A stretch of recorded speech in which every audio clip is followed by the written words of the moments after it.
Saludos, camaradas. ¿Qué tal estáis? Espero que vaya todo bien, que vaya todo perfectamente. En esta última década, la política occidental ha estado condicionada por la irrupción de la nueva izquierda o New Left. Esta nueva izquierda irrumpió con fuerza en algunos países de Europa y de Norteamérica y puso en el debate político nuevas cuestiones que hasta entonces eran ignoradas por los grandes partidos. Con el paso de los años, la novedad ha ido diluyéndose y ya la clase trabajadora no ve en la nueva izquierda una alternativa política. Así como la Segunda Internacional entró en la bancarrota, como dijo Lenin, la nueva izquierda está entrando en la bancarrota. Quedaros hasta el final porque os voy a hablar sobre la decadencia de los partidos de la nueva izquierda. Vamos con el vídeo, esto es Replaneta. ¡Comenzamos!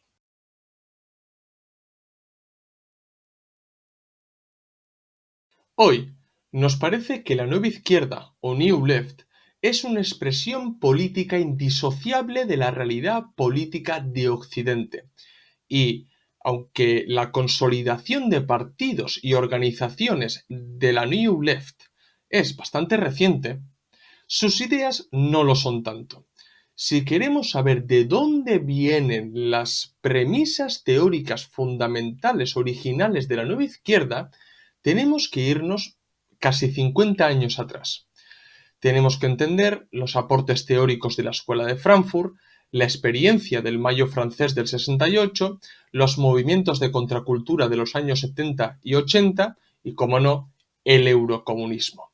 Algunos historiadores ponen peso en unas cuestiones y otros historiadores en otras cuestiones, pero la verdad es que la nueva izquierda o la New Left es una síntesis político-ideológica y organizativa de todas estas expresiones políticas y sucesos históricos.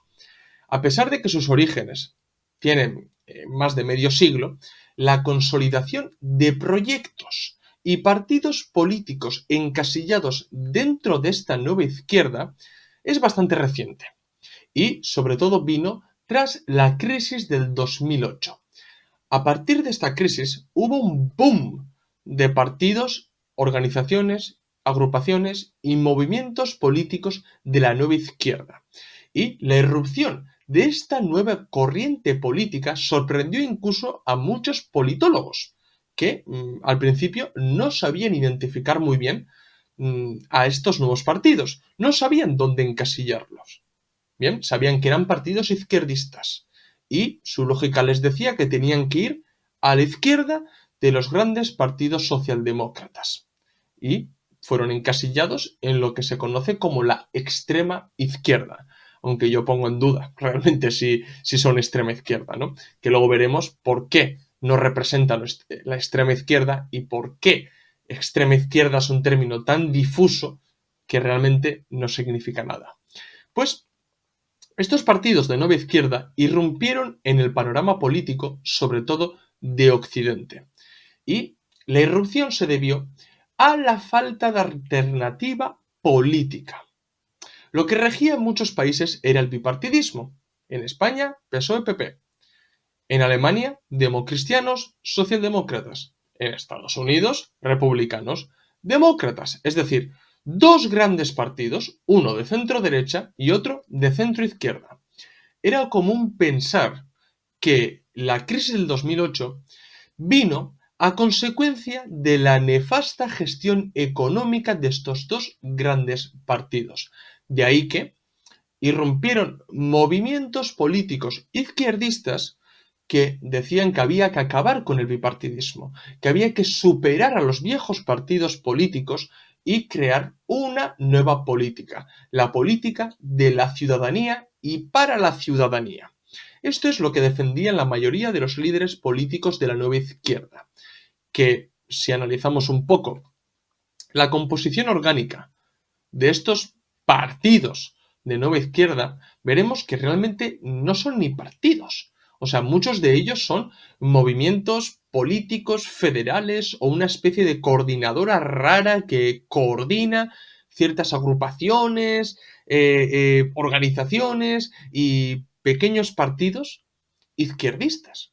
O sea, estos partidos de nueva izquierda tienen fobia a la jerarquización, tienen fobia a la disciplina partidista, tienen fobia al centralismo democrático. Huyen de todo eso. ¿Bien? Y entonces se crean este tipo de organizaciones federales y coordinadoras que realmente hace que no vayan todos a una y haya enormes luchas internas, como se ha visto en muchos partidos de la nueva izquierda. En realidad, estos partidos de la nueva izquierda son como matrioscas, ¿bien? Que tienen mogollón de movimientos en su haber.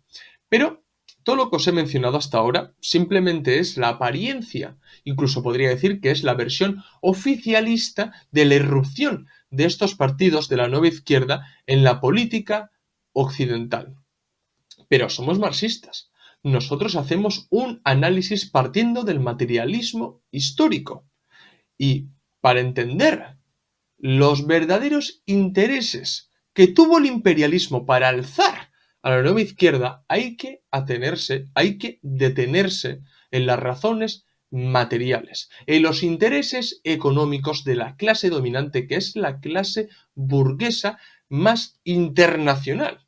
Bien, y si no hacemos esto, no vamos a entender lo que suponen, lo que son estos partidos de nueva izquierda. Y vamos a caer en el infantilismo de decir, es que son progres, es que son posmodernos, o es que son zurdos empobrecedores. Y ese análisis pues carece de rigor y es un análisis que no haría realmente un marxista. Bien, entonces, en realidad, la irrupción de los partidos de nueva izquierda obedece al grado del desarrollo del capitalismo en el que nos encontramos. Desde hace ya una década, era más que evidente que las fuerzas productivas iban a experimentar un nuevo desarrollo. La crisis del 2008 acabó con los años de bonanza económica y comenzó una nueva fase de proletarización que suprimía a los pequeños propietarios. Hacía que la competencia eliminara competencia. Es decir, los pequeños burgueses acaban dejando de lado su propiedad privada para engrosar las filas del proletariado al no poder competir en el mercado capitalista. Si uno, por ejemplo, ve en Estados Unidos, o no vayamos tan lejos, en los pueblos de España o en pequeñas ciudades de España, podemos ver que ya apenas existen tiendas de barrio, que ya apenas existen las típicas panaderías y demás. Todo eso ha sido sustituido por grandes superficies o sucursales de las grandes superficies en centros urbanos y demás. Los mercados, ¿dónde están los mercados? Sí, igual un día en especial se celebra el mercado, pero no es ya la tónica general del mercado capitalista, porque el capitalismo de libre competencia hace mucho tiempo que se fue. Y cuanto más se desarrolla el capitalismo, más proceso monopolista hay y mayor proceso de proletarización hay, porque si hay una monopolización de la propiedad privada en cada vez menos manos, eso significa que esa pequeña burguesía se está proletarizando. Y cada vez hay más trabajadores asalariados. Y cuando digo trabajadores asalariados, no significa que estén trabajando, pueden estar engordando las filas del ejército industrial de reserva, es decir, pueden estar en el paro, pero pertenecen a la clase trabajadora. Entonces, esas grandes empresas, esas transnacionales, son los que ponen las mercancías para el consumo. Esos grandes superficies, grandes cadenas acaban monopolizando la producción y la distribución. Y borran de la competencia capitalista a todos esos pequeños propietarios.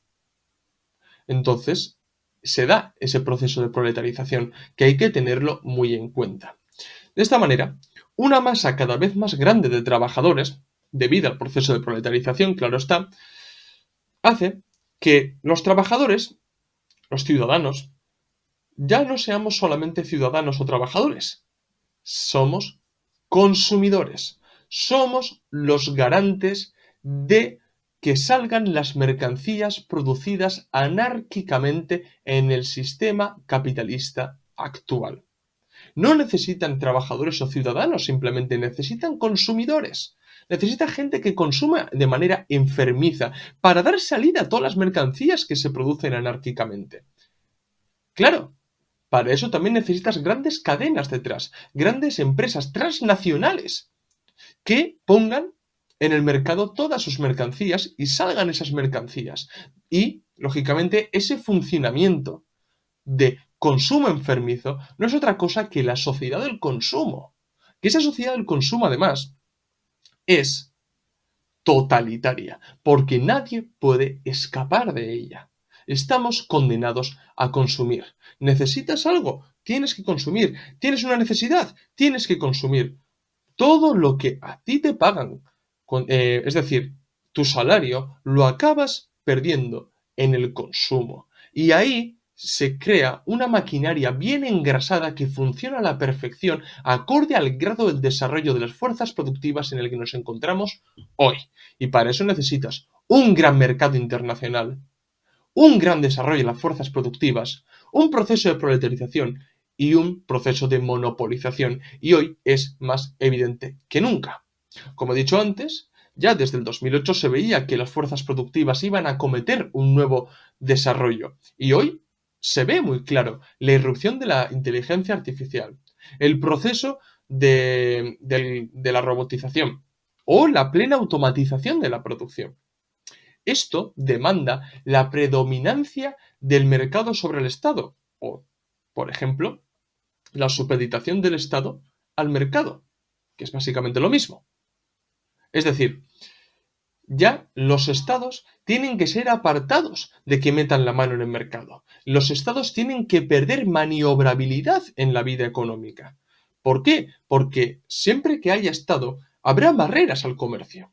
Entonces, si estamos hablando de que se está implantando, se está consolidando un sistema totalitario de sociedad del consumo, necesitas que el Estado también vaya no minimizándose en el sentido que dice mi ley, sino más bien vaya supeditándose al mercado, que el Estado funcione realmente como lo que tiene que ser.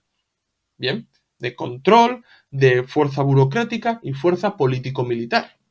Pero que todo lo demás se lo deje al mercado. Eso es lo que demanda el proceso actual.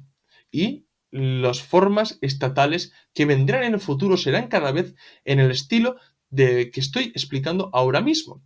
Además, entended que la irrupción también de formas organizativas, políticas y comerciales que superan los límites de los estados, véase la Unión Europea, Mercosur y otros miles de acuerdos comerciales, por ejemplo, son el claro ejemplo de que se está dando un proceso paulatino incluso de superación del Estado-nación. Estamos experimentando hoy esa paulatina superación del Estado de Nación. Recordad, por ejemplo, que el capitalismo ya hizo esto con los resquicios estatales del feudalismo. El capitalismo acabó superando las formas estatales del feudalismo, véase los reinos cristianos, los principados, los ducados, los señoríos. ¿Por qué los superó? Porque todas estas formas estatales ponían barreras al comercio. Era necesario un gran Estado y un mercado nacional que compitiera en el mercado internacional. Hoy estamos en la misma fase, pero cualitativamente superior. Es decir, los estados también tienen que ir poco a poco, cuando digo estado, hablo de Estado-nación, también tienen que ir poco a poco superándose para crear formas estatales aún más grandes. Y cuando digo más grandes, no me refiero a grande en cuanto a territorio, sino en cualidad. Es decir, el futuro, si uno observa el futuro, lo lógico es que se acaben creando o estados continentales o estados civilización. Porque cuanto el estado más grande es en este sentido, mayor libertad hay para el comercio, menos barreras al comercio, mejor funcionamiento del capitalismo, que es realmente ese futuro de globalización al que nos estamos encaminando en el sistema capitalista actual.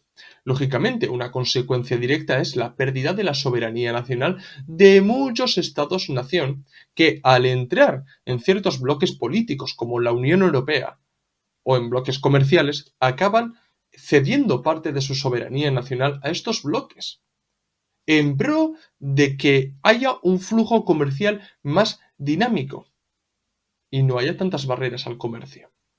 Lógicamente, alguno puede preguntarme, bueno, ya, vaya chapada, ¿qué tiene que ver todo esto con la nueva izquierda? Tranquilos, todo tiene relación, y esto que os he explicado es la razón material de la irrupción de la nueva izquierda, porque si no se explica esto no se puede entender la nueva izquierda. Y repito, se acaba cayendo en simplismos. Bien, entonces, todo proceso de proletarización y de superación paulatina de los estados-nación debe ir acompañado de un envoltorio político, social y cultural. Bien, ¿cuál ha sido el envoltorio político, social y cultural idóneo en el actual grado del desarrollo? Las ideas de la nueva izquierda han demostrado ser las ideas perfectas para dar con esa consolidación totalitaria de la sociedad del consumo. Han demostrado ser las perfectas. Ahí es donde irrumpe la nueva izquierda. Esa es la función que desempeña. Pensarlo bien, esta nueva izquierda trae consigo ideas posmodernas, trae consigo el proceso de posmodernización. Y si miramos la historia, fue la modernización la que barrió de la faz de la tierra las antiguas formas precapitalistas. También la nueva izquierda trae consigo el cosmopolitismo, es decir, ya la concepción urbanita occidentalista de que somos ciudadanos del mundo. Y al ser ciudadanos del mundo en un sistema capitalista, imperialista, globalizado y con una sociedad del consumo, no significa que seamos ciudadanos del mundo, sino lo que realmente se está diciendo es que somos meros consumidores de las mercancías que se distribuyen en todo el mundo. Esto ataca directamente los pilares del nacionalismo, lógicamente, y ataca a aquellos que quieren aferrarse a la maniobrabilidad de su Estado-nación en la geopolítica actual. Por eso mismo, la contraparte de ese cosmopolitismo es el nacionalismo, lógicamente, o de izquierda o de derecha, pero es su contraparte. Y también esta nueva izquierda, ante el proceso de proletarización, que no es otra cosa que los pequeños burgueses acaben engordando las filas de la clase trabajadora, pues hay una reacción. Hay una reacción y sobre todo también hay una reacción en cuanto a que la clase trabajadora del centro imperialista está perdiendo su condición de aristocracia obrera debido a los trastoques en la División Internacional del Trabajo. Se da una reacción. La gente esto no lo acepta gustosamente. Se da una reacción. Entonces, para acallar esa reacción, ¿qué es lo que se hace? Se pone en primer plano las luchas parciales. Y la lucha de clases realmente y la lucha antiimperialista se pone en segundo, tercer, cuarto, quinto, sexto, séptimo plano. Todas estas luchas parciales no son otra cosa que ciertas luchas tolerables para el capital en el que la gente proteste y se organice, y lo que hacen estas luchas parciales es que la gente ya no sea militante, la gente es activista. Es una jugada maestra del capitalismo y además la gente no lo ha visto venir, porque en realidad, teóricamente mejor dicho, no es impuesto. La gente lo ha asimilado gustosamente porque es la apariencia idónea y más guay del capitalismo. Pero el capitalismo e imperialismo totalitarista en toda regla. Porque, repito, de esa sociedad del consumo y de la fase capitalista actual nadie puede escapar.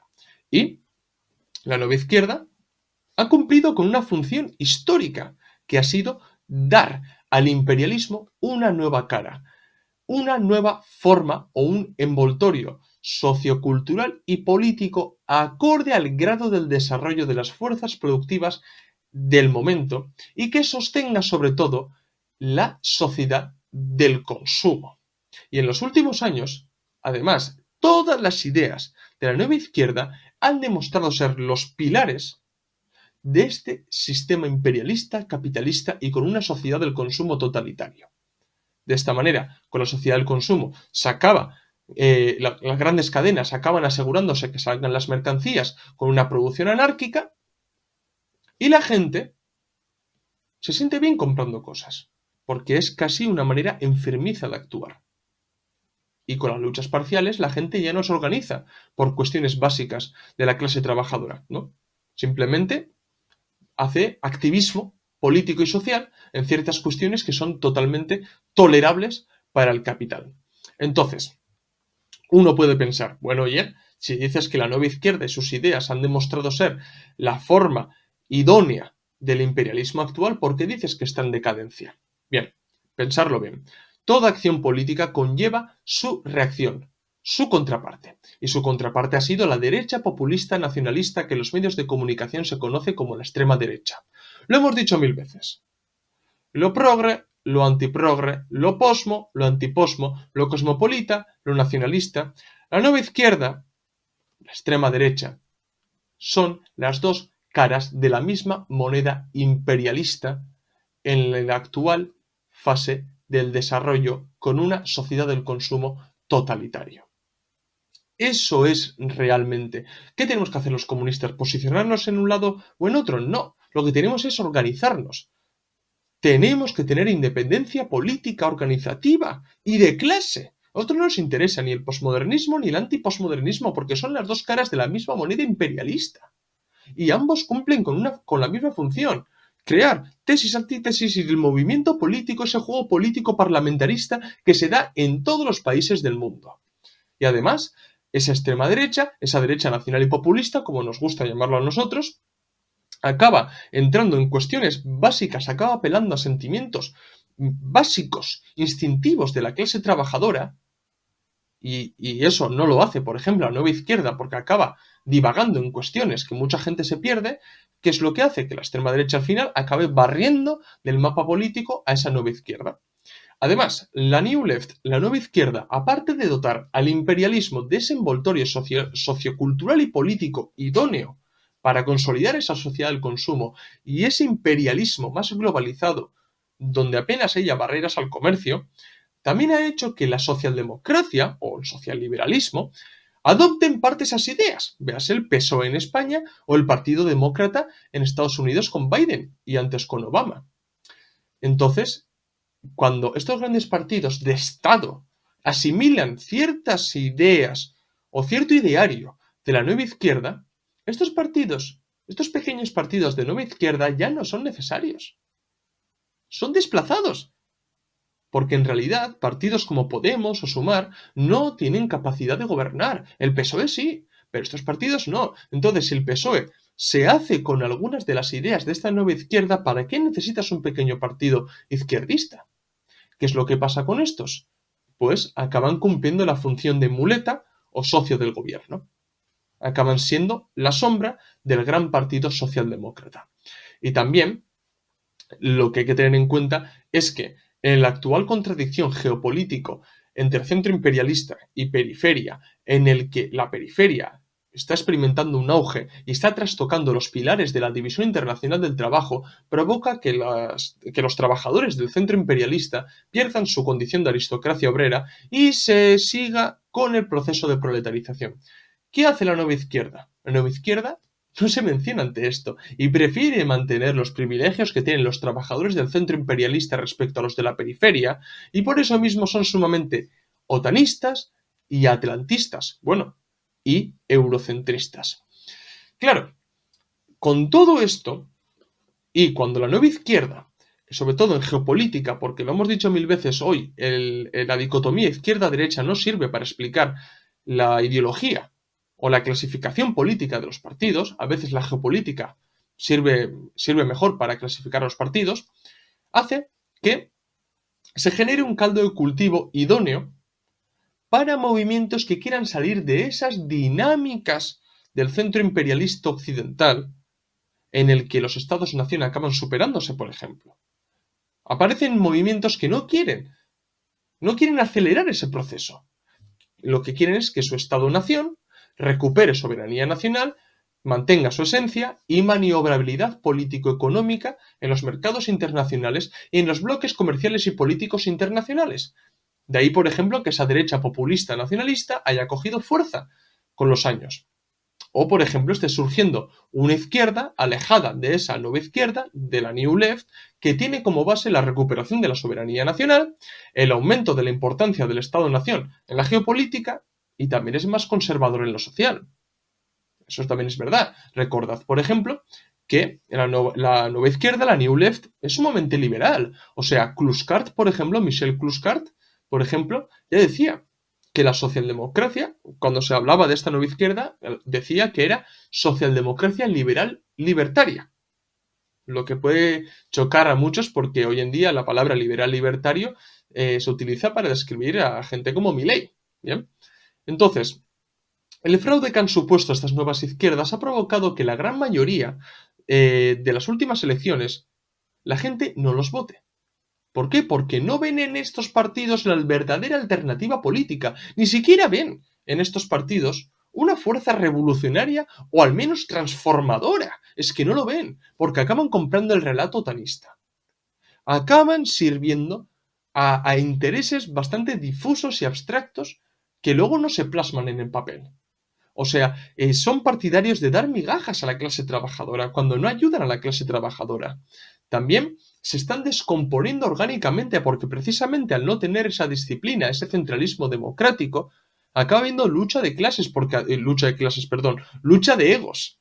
Porque además, muchos de estos partidos son personalistas, se edifican sobre una figura política pública conocida. ¿Qué es lo que pasa? Que cuando esta figura política pública se va, se descompone, empieza la batalla interna. Y también su discurso, en muchos sentidos, no va más allá del estado del bienestar. ¿Bien? Entonces, pues en este nuevo proceso del imperialismo, las socialdemocracias típicas se han adaptado y han asimilado mucho del ideario de la nueva izquierda a su manera, pero lo han aceptado. Entonces, todos estos partidos no tienen cabida. O sea, no hay una cabida más a la izquierda de los grandes partidos socialdemócratas. La nueva izquierda ya carece de sentido. Cumplió con una función histórica, pero ya no tiene sentido. Lo único que tiene sentido realmente es el trabajo para crear un verdadero partido comunista revolucionario, antiimperialista e internacionalista que vaya en contra de esta falsa dicotomía de progre, antiprogre, posmo, antiposmo. Tenemos que trabajar por eso. Tenemos que tener una política revolucionaria.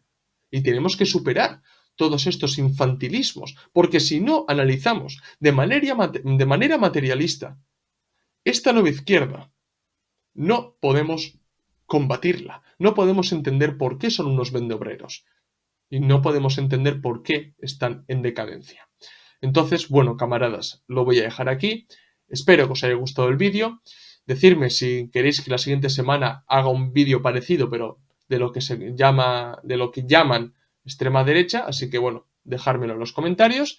Y bueno, si os ha gustado, darle un like. Si sois nuevos, suscribíos al canal. Recordad que en la descripción del vídeo tenéis el enlace de PayPal para donarnos dinero y que podamos mantener el canal.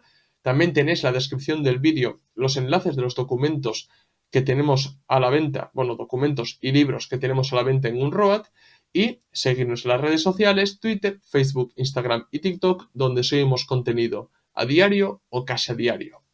Esto es todo, nos vemos en el próximo vídeo. ¡Salud, camaradas!